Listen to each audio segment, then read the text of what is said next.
Jamil Popatia is a wise voice and advocate for dignified dialogue. He writes, "All conversation begins with what we are saying to ourselves, thinking within our minds, and feeling within our hearts."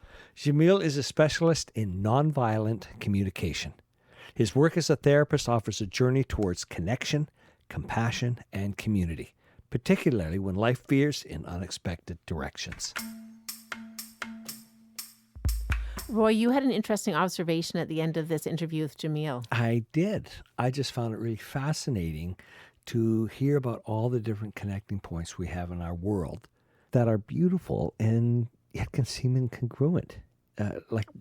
Well, you're kind of surprised that those things go together. Yeah. And I was surprised with the connecting points in Jamil's experience. He's a Muslim, and all the influential leaders he talked about in the interview are Jewish. Yeah, three of them. Three Jewish writers, philosophers, one's a psychologist, and they all advocated for nonviolent communication. Part of me feels disappointed that I find that surprising, but of course it's true. Yeah, it is true with him.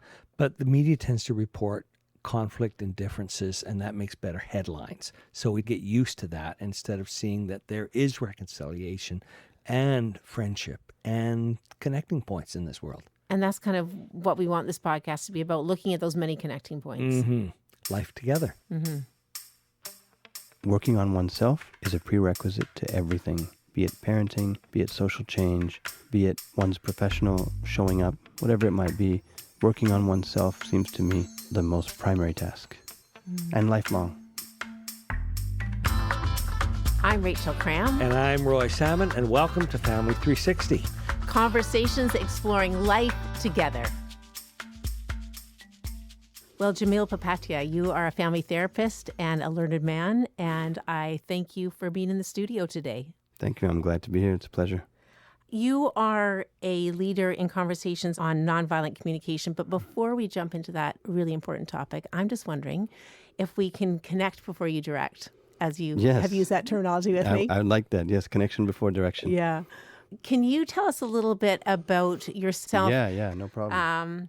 So Aristotle stated, "Give me a child at 7 and I will show you the adult." Is there, Jamil, a story or experience from your childhood that has shaped the adult that you are today? Yes, I'm a child of two immigrants that came to Canada from East Africa in the 70s, and they struggled. I can't say that I've ever seen anybody protect their children better than my parents from those struggles, be it financial, emotional struggles, just readjusting to a new world.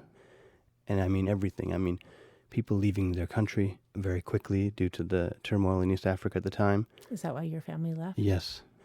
And I had the opportunity from a very young age to question all of it. What's the point? Where do I derive meaning from all this? My parents fight. They have struggles. Kids don't accept me all the time. It wasn't easy. But a lot of those experiences have shaped and formed who I am today, which is someone who looks past much of the outward to say what's alive in somebody or what's alive in me. How do I keep something from my parents in terms of a passing on of tradition, if you will, and yet still have autonomy for myself and the individual choice about how I want to show up, who I am, what I want to claim as mine. And I think those are rich questions to have at any age. Thank you. Mm-hmm. You're now raising children yourself. Yes, I have two children, ages 7 and 10. Do you find that changes your perspective at all to be raising children born in Canada now? That's a whole different scenario than your growing up experience. Right. Yeah, absolutely. I mean, it's a generational gap, not a cultural gap. So compared to what my parents had to go through in a new environment with completely different customs, morals, expectations around family, gender, everything. I don't have to do that. I don't have to do that. Such a sacrifice. Yeah, it's such a sacrifice, it is. It's such a pleasure to be having this conversation with you. Just broadly speaking, as a Judeo-Christian woman speaking to a Muslim man, I feel like this is actually a big part of what this podcast is all about. It's exciting for me too. I mean, we don't really sit together too much. If there's benefit that can be derived from sitting together, and there always will be, I'm all for it. Yeah, well, let's go for it then. So your focus is on nonviolent communication. Can you explain a little bit about what you mean by that? Yeah, so the founder of Nonviolent Communication, the late Dr. Marshall B. Rosenberg, was a clinical psychologist from the era of the 60s riots in Detroit, Michigan. Mm-hmm. And he was from a Polish-Jewish family of immigrants. And what troubled him was the fact that communicating with people would be quite smooth and natural for some and deeply challenging and confrontational for others. And he spent his entire professional life exploring this and wrote the book, Nonviolent Communication, A Language of Life. How do we get past the labels of people, the labeling of people's actions as right and wrong, good, bad, and look at what's alive in a person? Compared to the 1960s when he wrote that, how far do you think we've come? It seems like we haven't come all that far, and it seems like there's a lot to unlearn. How do you get past generations old violence in the way we connect with each other, violence in the way we discipline our children, violence in the way we correct people's wrongs, including nation states? It really is asking a major paradigm shift, and it's challenging. However, I think that people are wanting it. It's hard to find a person that doesn't want peace, right? I think the yearning is there.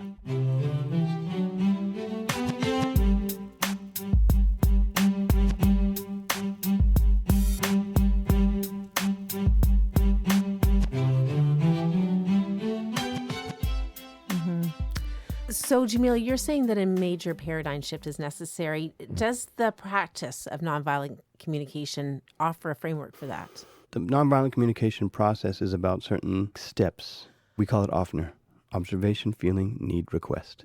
That's the heart of nonviolent communication. So it starts with observation. Yeah. Observation as opposed to evaluation. So just seeing what's going on, observing with your senses what's happening in an interaction, in a conversation, and noticing how you feel as a result. And then it moves to feeling. Okay. Noticing how you feel. And it's not necessarily, I'm angry, I'm happy, but noticing even the somatic experience, the physiological response of feeling tight in my stomach, for example. Those are signposts to what Marshall Rosenberg called universal needs. For example, support, connection, physical needs like shelter, food.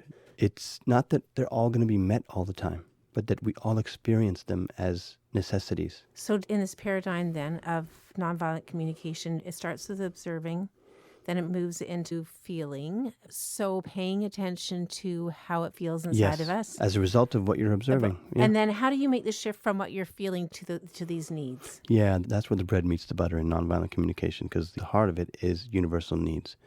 Most of us are not raised with the language of needs. We're raised with do this, do that. Here are the rules of life, etc., etc. And so, to give you a very, very simple example, I might be feeling tired because I have a need for rest, hungry because I have a need for food. It's much more complex when I'm feeling lonely, even though I'm in a family or I'm in a relationship, but still knowing that some of those needs are not met, despite the fact that they ought to be met, perhaps people might say, and moving away from the language of what should and shouldn't be.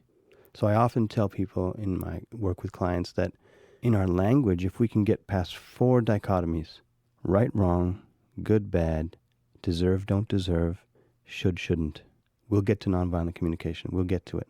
It's not to say that we don't have a moral compass of right and wrong, good, bad, what we should and shouldn't do, but just to get around that in our language will help us reach the needs. It's so interesting, isn't it? Because we fall into that kind of language so easily. And as you describe it, you can see why it's so limiting. Yeah. Because if you're not in touch with your needs, to get to the request is difficult. Yeah, the request from yourself or to outsiders, to someone else. If you're not brought up in the language of needs, saying that this is the need that's alive in me, then it's very easy to be in blame language. He did this to me. She did this to me. Therefore, they're a wrongdoer.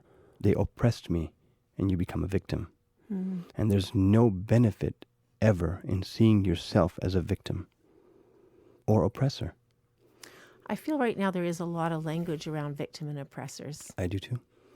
I don't resonate with it. No. Because what that does, it says there are people who are wronged and those who do wrong. And who isn't both of those? Yes, there's historic wrongs. I recognize that. But to simplify into binary wrongdoers or oppressors and victims of oppression, I think we can move beyond that and say, what is it about ourselves that's enabling us to see ourselves as a powerless victim if you do that, you are kind of removing yourself from being an agent of change. Not societal change, social movement style change, but personal change. It seems like a whole lot of shouting about other people's wrongdoings. Mm-hmm. Well, and our political system is rife with that now, too. Exactly. Yeah. And I think it's probably almost hitting the crisis point that is so great that we will have to change. Right. I'm longing for the change where there isn't us and them. There isn't the good side, the bad side, the rights, the wrongs, them and us, foreigners and locals. And it's really simplistic and dangerous. Dangerous how? Dangerous in the sense that you really contribute to a greater divide among populations, whatever those populations might be. In the North American context, that's certainly the case with newer Americans and Canadians versus older Americans and Canadians who have been here generations. That's alive and well right now. And the dialogue is anything but dignified. Mm. So what NVC...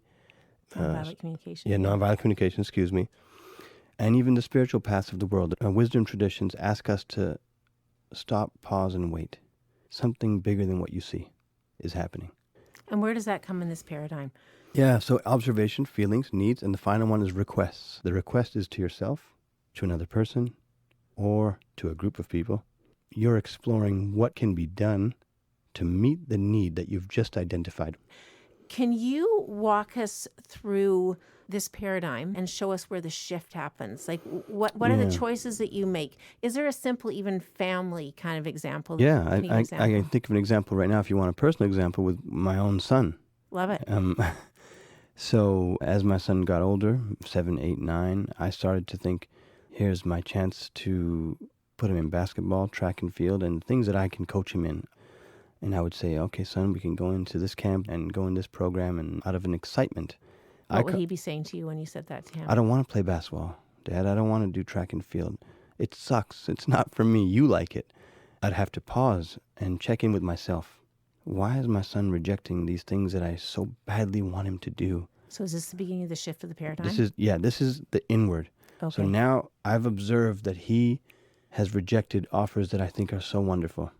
And how are you feeling? Exactly. I check in with how I'm feeling, frustrated, angry, and sad. And physiologically, you can feel a tenseness, like, this is my son. I'd like him to do this. And my daughter's on the way too. She's got to do that. And when I caught myself there, then I would go from noticing my own feelings, how I felt about it, to exploring the needs that are alive both for him and me, and working through those feelings of frustration, anger, sadness, etc.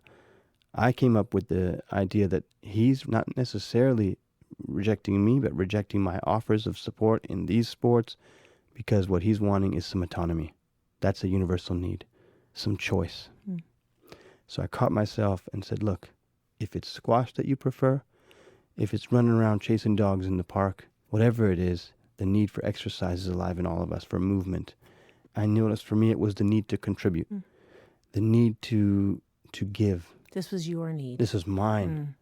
The need for sharing, shared reality. Oh, I'm excited. My son can do what I did, and I was pretty good at it. And just checking in. It doesn't mean that those needs will be met the way I thought they'd be met. And then being less attached to the strategy for the need for exercise for him, movement, and giving him that choice and autonomy. Then the final step of nonviolent communication, turning my demands into requests. When you make a request, you're open to no. If he's saying no to that, he's saying yes to one other need of his. As it were, he'd come back to those very things that I wanted him to do, but not because his dad told him to. It was a huge lesson for me to say, don't be too attached to strategy, and don't think your children are extensions of your arm. So the key is to pause at that time, check in with oneself. It's as much an intrapersonal process as an interpersonal process. It requires a slowing down and an introspection that can be hard to find. I completely agree with you. Slowing down is a prerequisite to doing the process of nonviolent communication with oneself and with others.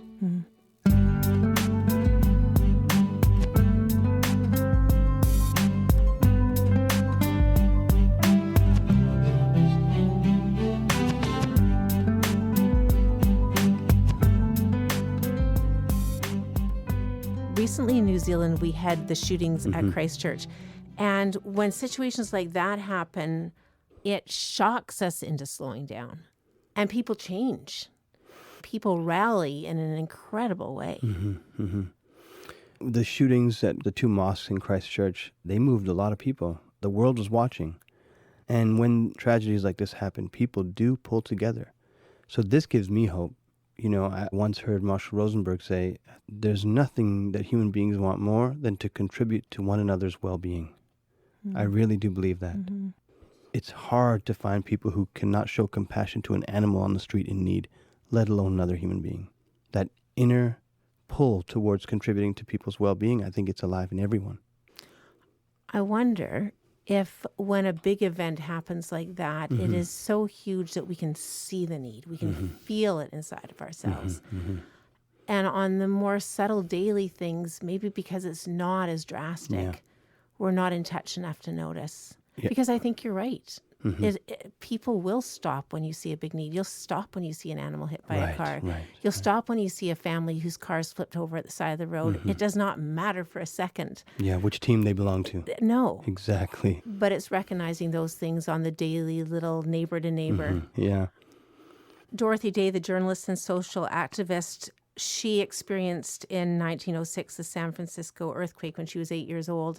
And she writes about remembering standing on a street corner and just seeing neighbors of all ethnic backgrounds, of all ages, flooding to help one another. And for week after week, just giving in such an incredible way. And she remembered at 8 years old thinking, why can't we always live like this? And she went on to write, the greatest challenge of the day is how to bring about a revolution of the heart, a revolution which has to start with each one of us. What do you think it is, Jamil, that impedes us from living like that on a daily basis?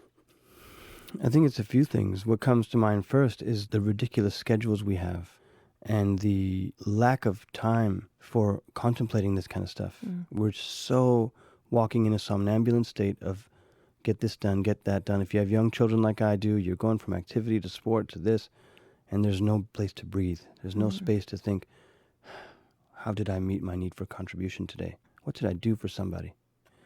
The other thing I would say is perhaps limiting beliefs, that it's not of paramount importance if I don't go knock on my neighbor's door to see if somebody's hungry, to see if they can smell our food and they want a bit of it.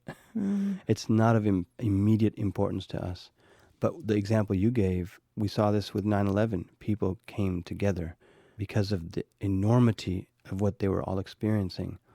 Well, life was disrupted. Yes. You're using the word contemplation in Judeo-Christian beliefs. That's a big word. Is that a big word in Islamic beliefs as well? In Islamic theology, contemplation is one of the biggest spiritual practices, to think about not only connection with other people, but just the sheer beauty of the world, beauty of creation in every aspect of it. So that would bring me to a place of ultimately loving myself, loving the Creator, loving the creation. Where would that bring you to? Exactly that. It starts with loving the Creator, from where all of this comes. And also loving all of creation, even creation which gets on your nerves. Like the person who dumps his trash on your yard. Seeing at the end of the day that that person is not less or more cared for by God than you. And just having that understanding at that moment, there's a potentiality of people to connect. It's a great tragedy if we can't see and really move on that potential. And it's possible with people we vehemently disagree with.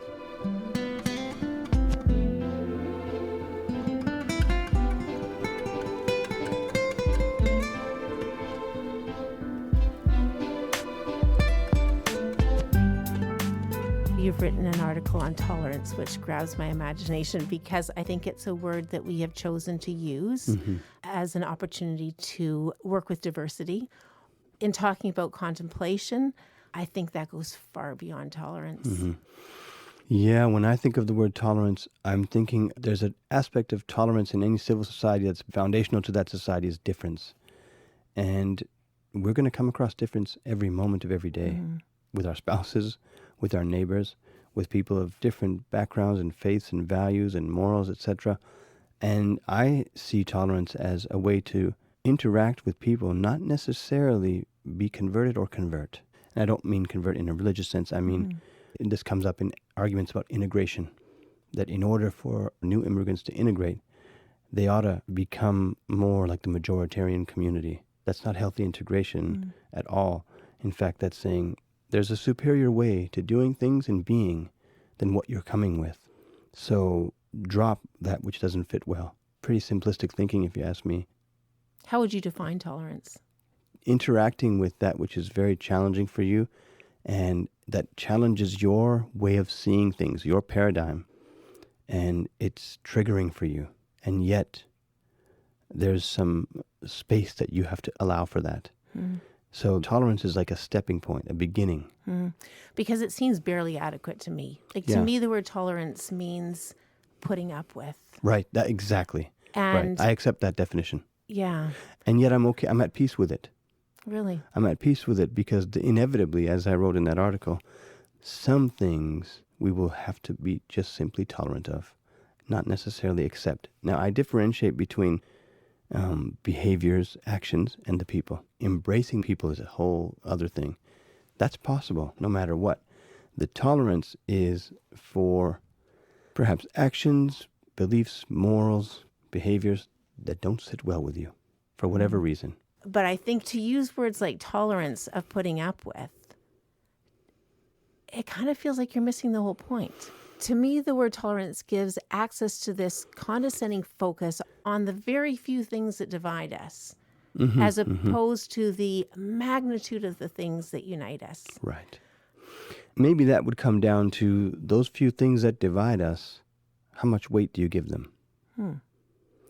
As an example, my family and I, as devout practicing Muslims, we don't serve alcohol or consume it. Does that mean I cannot go to a dinner, a place where it's consumed, and not sit there with the people out of disdain for those people? No, not at all. Yet it wouldn't be for me a morally acceptable place to encourage, serve, or enable that to happen in my home, because my home is a safe space for my morals and my views and my compass. So I would say that there is room for tolerance and intolerance. And I believe that any society that has the diversity that we have, in any modern industrialized society, there will have to be a starting point of tolerance, then build from there. And yet, that might focus on differences.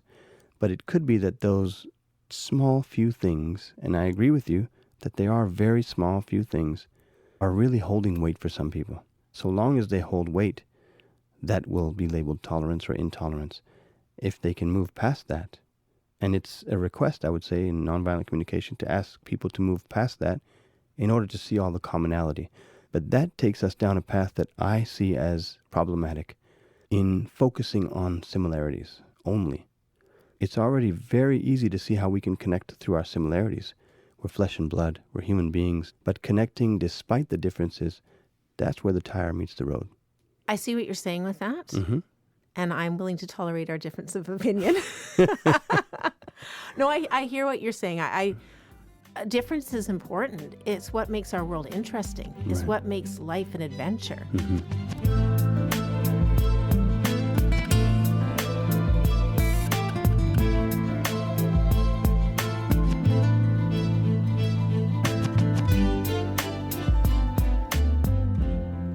Regarding our differences, you've written, our world seems to be characterized by an ever-increasing divide amongst its inhabitants. That's alarming. Yeah, I mean, I see such polarization between people who hold these views and they don't want to mix with those people over on that side who hold those views. And you have liberals on this side and they won't even sit in the same room as conservatives on this side. No one steps out of their comfort zones and walks a path that is a little risky. I would relate to Rabbi Jonathan Sacks, who said, no one who is comfortable with his identity, be it a faith identity or otherwise, is threatened by people of other paths. Yeah. We talk about authenticity. Being authentic means you're not scared of someone who differs from you. I'm not walking this earth with fear. I'm curious. In counseling, we call that compassionate curiosity or appreciative inquiry. And just to, hey, something there is very different from me among these people, among that person. But I want to know what's behind that. So we need to have a certain level of comfort with ourselves before we're ready to be uncomfortable to step into a new way of experiencing things. 100% agree with you. One of the quotes that we built this whole podcast on was one by Mahatma Gandhi, where he says, if you want to reach peace in the world, you must begin with the children. And you work with children. Yes. I'm wondering, with that whole level of comfort, how do we start with children, giving them that kind of comfort so that they can become people that can step into the uncomfortable? I like this question. Thank you. I hoped you would. Because I love children. I love being around them. And I think that what a lot of us like about children is innocence and spontaneity. Children will naturally mix together. They have a very healthy, innocent Aboriginal nature. I'm familiar with that statement from Gandhi, and I think that's what he was alluding to. The clean slate of children before they're polluted by the world, when they're taught who to hate, who not to hate, what to tolerate, not to tolerate, who to mix with, what they ought to be doing, what they shouldn't be doing. And he said, to be that change that you want to see happen around you. I think parenting is so much more what we do and how we are in terms of how we show up than it is telling them and teaching them.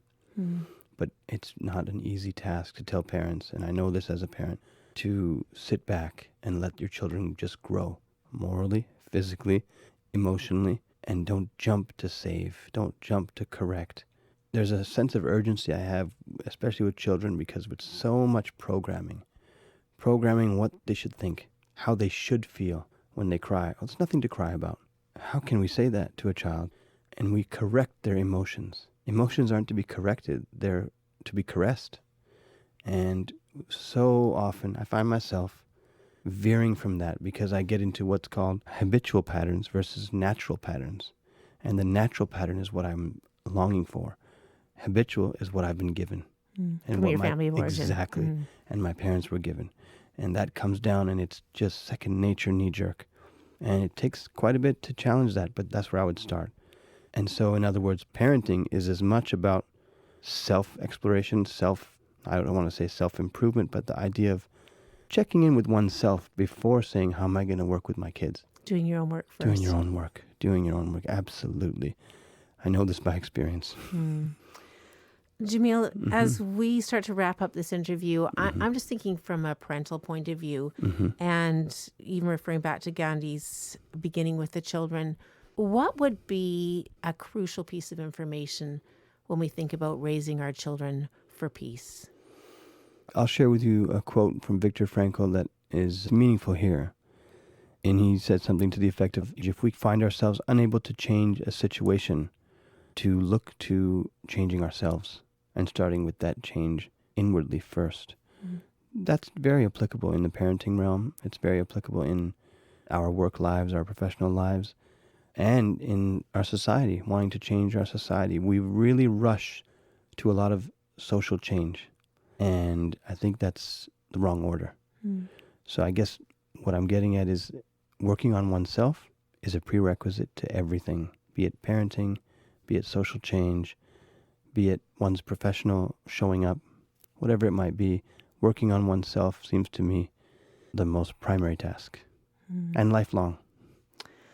Well, Jamil, thank you so much for your time today. This has been such a pleasure, and I really hope we'll talk again. It's a pleasure to be here, and I'm hoping that we can have more connection like this. We need more conversations like this. I would love it.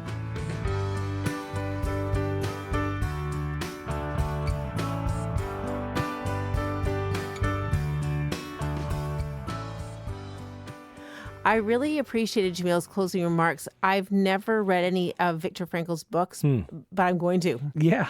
His book, Man's Search for Meaning, is considered a classic. One of his quotes that I think would fit well with what Jamil was saying is this. He writes, "Between stimulus and response, there's a space. In that space is our power to choose our response. And in our response lies our growth and our freedom." Well, that space is really a pause between, I think, reacting and responding. Yeah. And that's what Jamil is really encouraging. And that's the heart of his work, the reminder to pause for intrapersonal work. Which means internal work. Yeah, internal work and what we do with ourselves before moving on to interpersonal work with like two or more people. Yeah.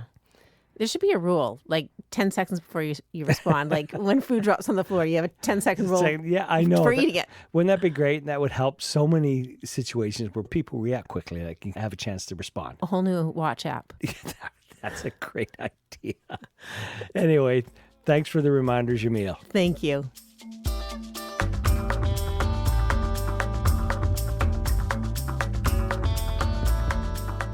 Each Family 360 episode ends with music inspired by the words of our guest.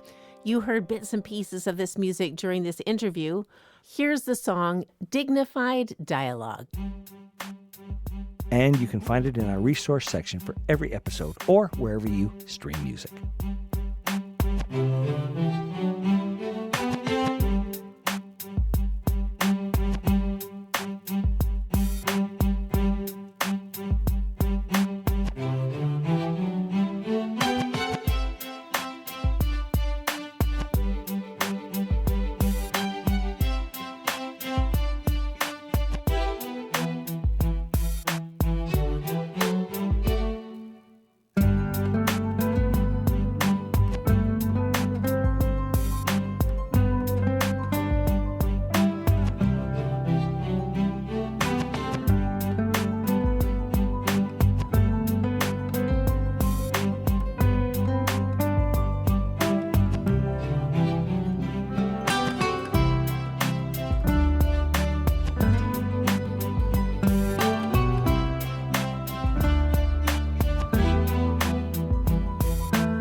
I'm Rachel Cram. I'm Roy Salmond, and thank you so much for listening to Family 360.